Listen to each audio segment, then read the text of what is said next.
महाप्रभु श्री जगन्नाथଙ୍କର ବର୍ଷକର ଯାତ୍ରା ସରିଗଲା। ରଥଯାତ୍ରାରେ ଠାକୁର ଆସିଥିଲେ। 9 ଦିନ ପରେ ପୁଣି ବାହୁଡ଼ା ଯାତ୍ରାରେ ଫେରିକି ସୁନାବେଶ ସରିକି ନୀଳାଦ୍ରି ବିଜେ ସରି ବି ଗଲା।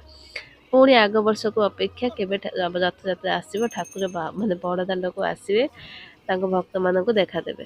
ବହୁତ ଇଚ୍ଛା ଥିଲା ଏଥର ପୁରୀ ଯିବାକୁ, କିନ୍ତୁ ରଥରେ ତ ଯାଇ ହେଲାନି, କି ରଥ ବାହୁଡ଼ା ମଝିରେ ବି ଯାଇ ହେଲାନି। ଦେଖାଯାଉ କାଳିଆର ପୁଣି କେବେ ଡୋରି ଲାଗୁଛି, ଯାଇକି ତାଙ୍କ ମନ୍ଦିରରେ ତାଙ୍କୁ ଦର୍ଶନ କରିକି ଆସିବୁ ଆଉ। ତ ଆମେ ଯାଇଥିଲୁ ବାହୁଡ଼ାରେ ଘରକୁ, ଆମର ଘରେ ବାହୁଡ଼ା ହେଇଥିଲା। ଆପଣମାନଙ୍କୁ ଲାଷ୍ଟ ଭିଡ଼ିଓରେ କହିଥିଲି, ୟାର ଗୋଟେ ଫାଷ୍ଟ ପାର୍ଟ ପକାଇଥିଲି, ସକାଳଠୁ ଆମ ଘରେ କ'ଣ କ'ଣ ହେଇଥିଲା। ତାପରେ ଠାକୁର ନେଇକି ଆସିଲା ପରେ ଆମର ଏବେ ପୂଜା ହେବ ରଥରେ, ଆଉ ମୋ ପୁଅ ସବୁ ପୂଜା ସିଏ କରିବ। ସେଇଥିପାଇଁକି ସିଏ ବସିଛି ରଥରେ, ତା ଦାଦା ତାକୁ ଶିଖେଇବେ, ଦାଦା ନାତି ମିଶିକି ପୂଜା କରିବେ ଆଉ। ଭିଡ଼ିଓ ତ କରିଦେଇଥିଲି, କିନ୍ତୁ ଏଡ଼ିଟ୍ କରିକି ଅପଲୋଡ଼ କରିବାକୁ ମୋର ଟାଇମ୍ ହେଲାନି ଘର ପାଖରେ।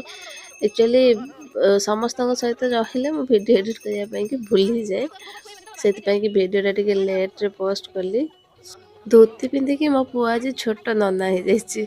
ସେ ପାରୁ କି ନ ପାରୁ, କିନ୍ତୁ ତାର ଇଚ୍ଛା ସିଏ ପୂଜା କରିବ। ତାକୁ ଯଦି ମନା କରିବେ ତାହେଲେ ସେ କାନ୍ଦିଯିବ।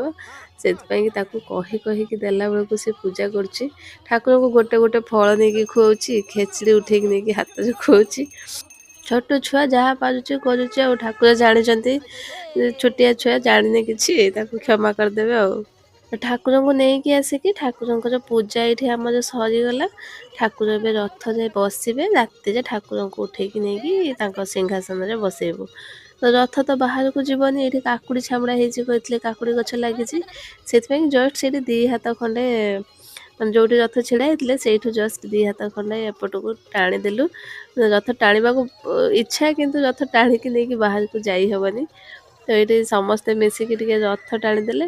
ଏଇଠି କାକୁଡ଼ି ଛାମୁଡ଼ା ହେଇଛି ଆମର, ନା ସେପଟକୁ ଆଉ ରଥ ଯିବନି। ଆମର ପୂଜା ସରିଲା, ଠାକୁର ଏଠି ବସିବେ। ତାପରେ ଯିଏ ଠାକୁର ଦେଖିବାକୁ ଆସିବେ ତାଙ୍କୁ ଖେଚୁଡ଼ି ଭୋଗ ବଣ୍ଟା ହେବ।